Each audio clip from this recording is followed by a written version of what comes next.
You are looking at Julian's pronunciation guide, where we look at how to pronounce better some of the most mispronounced words in the world, like this other curious word. But how do you say what you're looking for today?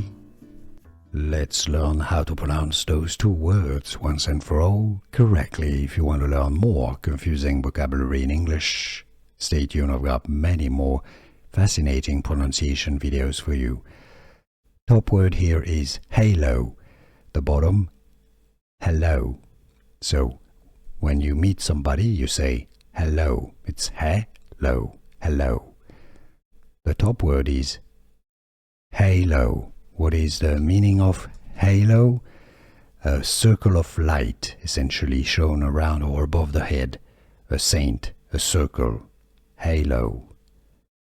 Hello, bottom word, spelling H-E-L-L-O, hello, how are you today? Versus halo. Was this any useful? Are you able to pronounce those correctly? Let me know in the comments. Here are more videos on how to pronounce more confusing words and names too many mispronounced. Like this video if you found it useful. I appreciate your support. I'll see you soon and thanks for watching.